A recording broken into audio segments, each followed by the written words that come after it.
con el doctor Andrés Castañeda. Muy buena tarde, doctor, coordinador de la causa de salud y bienestar en Nosotros. ¿Cómo estás? Me da mucho gusto saludarte. ¿Cuál es la primera impresión que tenemos, doctor Castañeda, en el sentido de cómo vamos a 3 años de la presente administración? Hola Alberto, buenas tardes al auditorio. Bueno, pues creo que es un buen momento para hacer un punto de corte, una gran reflexión sobre si se está logrando garantizar el derecho a la salud de todas las mexicanas y los mexicanos.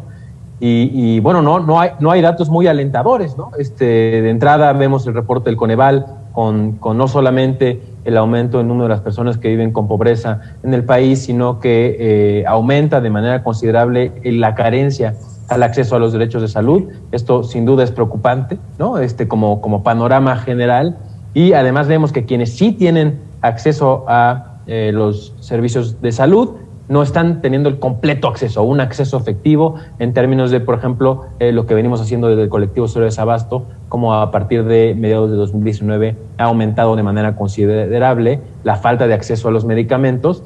Y esto es preocupante. Esperamos que se resuelva pronto con la última compra que se anunció, pero hoy por hoy lamentablemente seguimos recibiendo muchos reportes de personas que no están recibiendo sus tratamientos. Y pues ya estamos, como bien dice el informe, a 3 años, ¿no? Sí. Donde se esperaría que se estuvieran dando estos cambios de manera mucho más profunda y más eficiente, como estaban en los planes, ¿no? De entrada, aumentó el número de personas que no tiene acceso a servicios de salud. ¿Esto qué significa? Que la gente está en el limbo, ni el Seguro Social, ni el IMSS, ni gastos médicos mayores. O sea, si se enferman, a ver cómo lo resuelven.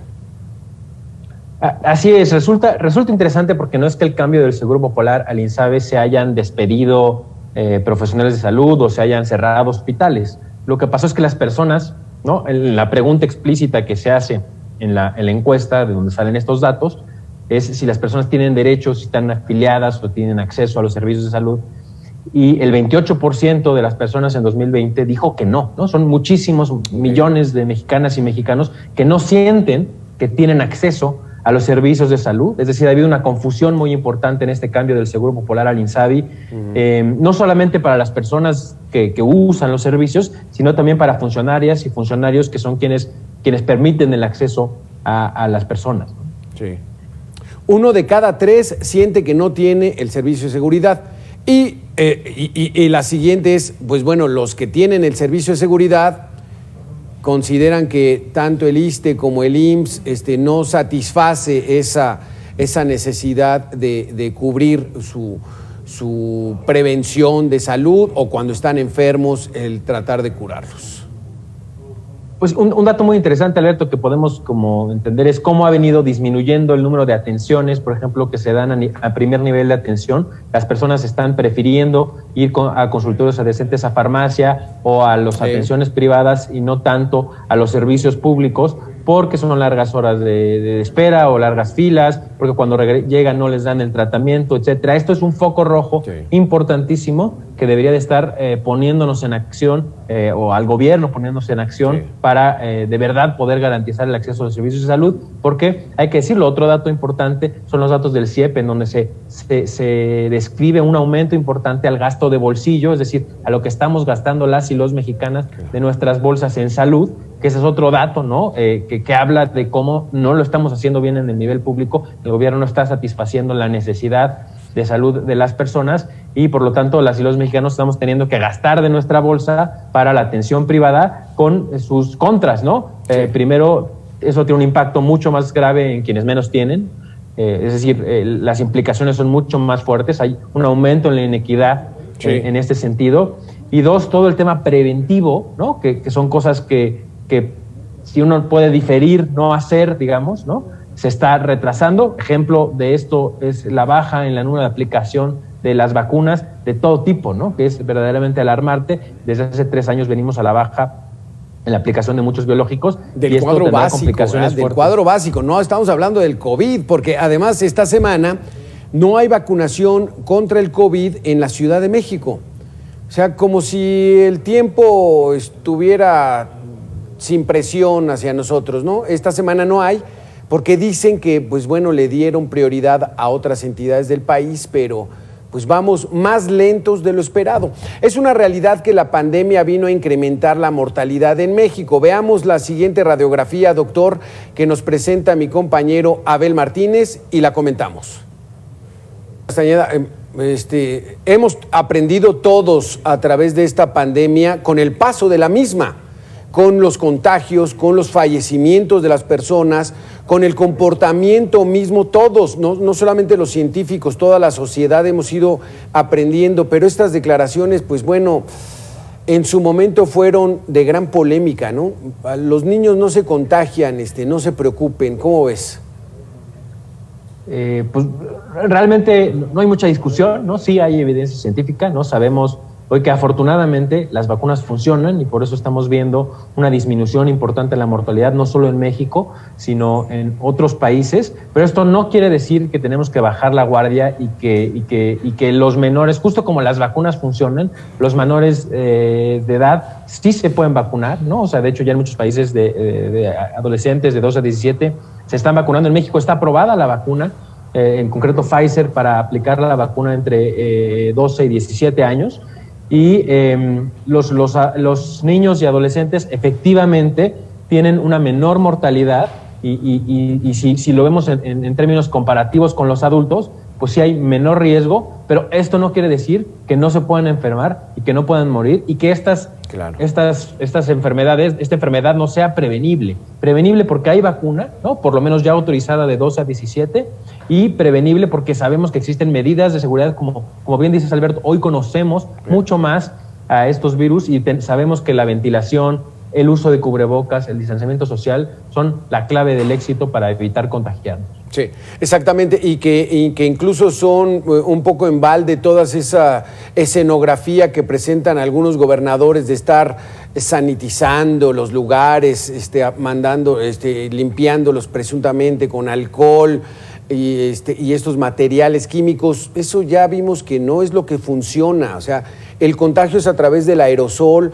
a través de estar junto a una persona que esté infectada, y que por eso es la importancia del cubrebocas, la sana distancia y no estar en lugares aglomerados y mucho menos en lugares cerrados. Eso es lo que ya hemos aprendido, pero parece que lo político se sigue imponiendo, ¿no, doctor? Sí, sin duda, ¿no? Este tipo de acciones, las cámaras desinfectantes, los tapetes sanitizantes, estos cañones, como vemos en Zacatecas, sanitizantes, pues son más bien un show mediático, un desperdicio de dinero, y así lo deberíamos de ver. Sin duda hace falta una guía a nivel federal que digan que sí se puede gastar y en qué no, porque ese presupuesto bien se podría usar en muchas otras cosas que en esto que literalmente sabemos que es inútil, es tirar el dinero a la basura. Hoy el doctor Gatell hizo un comentario en la conferencia de la mañana diciendo que los accidentes son la primera causa de mortalidad entre los niños y que el COVID está hasta el lugar número 7 u 8, que es 20 veces menos probable que un niño muera por COVID que por un accidente. ¿Qué opinión tienes al respecto de estas declaraciones? Es una falacia, ¿no? Al más puro estilo, literalmente una falacia argumentativa. No hay comparación. Pues sí, los niños se mueren por accidentes, pero también por COVID, que sea más o que sea menos. Lo importante es que sí son muertes de niños que podemos prevenir, podemos cuidar a nuestros niños, y 1 o 10 muertes que sean prevenibles, deberíamos de hacer todo lo posible para garantizar que no sucedan, ¿no? ¿Son prevenibles las muertes por COVID? Por supuesto que son prevenibles, ¿no? Lo sabemos, las medidas, cuando se implementan medidas, sobre todo en los picos importantes de la epidemia como el que estamos viviendo, reducen de manera importante los contagios y por lo tanto el número de personas que enferman y por lo tanto el número de personas que mueren, niños y adultos. El contraste en materia de salud con respecto a lo que afirma el gobierno federal y lo que viven los mexicanos es muy marcado. Desde campaña y al inicio de su gobierno, el presidente López Obrador culpó a la corrupción por el deficiente sistema de salud, señalando que los gobiernos anteriores dejaron por los suelos este sistema. En un discurso muy controvertido, el presidente se comprometió a que durante su gobierno y con la creación del Instituto de Salud para el Bienestar, el INSABI, México tendría un sistema avanzado que se compararía con el de Dinamarca, Canadá o Reino Unido. Desafortunadamente, la realidad está muy lejos del discurso, doctor Castañeda. Sí, sin duda. A ver, creo que el diagnóstico de esta administración no es del todo acertado. O sea, había que hacer muchos cambios. Hay mucho por hacer todavía. Lamentablemente no hemos podido ver cómo estas propuestas, ¿no? han surtido efecto, y lamentablemente en muchos casos ha sido hacia peor, ¿no? Se atravesó la pandemia, lamentablemente, esta administración, pero muchas de las cosas que han pasado y de los defectos que ha tenido la administración y la gestión en salud no están relacionados directamente con la pandemia, ¿no? La creación del INSABI de manera desorganizada, como parches y sin una verdadera planeación, pues ha tenido consecuencias bien importantes. La falta de presupuesto, no hay que decirlo, este discurso de la administración no viene respaldado con un aumento en el presupuesto, que este es un problema que traemos desde hace 10 años. Desde hace 10 años el sistema de salud no tiene un aumento significativo o real, por así decirlo, que no vaya con la inflación, con el crecimiento poblacional, y pues sin dinero literalmente es muy difícil verdaderamente poder crecer y mejorar el sistema de salud. Y hablemos de que el sistema de salud es un igualador social, es pilar para la política social, y no se ha visto así reflejado en la realidad de las y los mexicanos, y no lo viven así las personas que antes muchas veces ya tenían garantizado el derecho a la salud, y hoy vemos como hay un aumento en casi 14 millones de personas que manifiestan no tener acceso a los servicios de salud.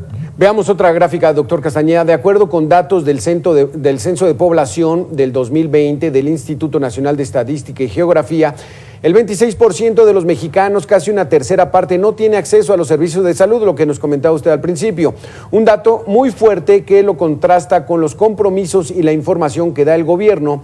Por si fuera poco, el resto de los mexicanos, quienes sí están afiliados a una institución de salud, padecen desabasto de medicamentos, falta de especialistas y conflicto para la saturación en la demanda de estos servicios. Como bien dices, doctor, pues bueno, una de las principales maneras de demostrar la democratización de la sociedad es esto, que tuviéramos servicios de salud.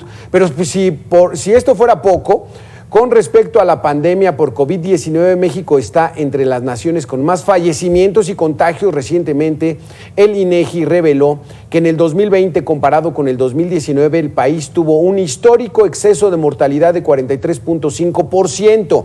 Se esperaban poco más de 749,000 fallecimientos, de acuerdo con la tendencia anual, pero se registraron más de 1 millón de defunciones, 326,000 muertes más de 200,000 por pandemia y 125,000 por otras enfermedades.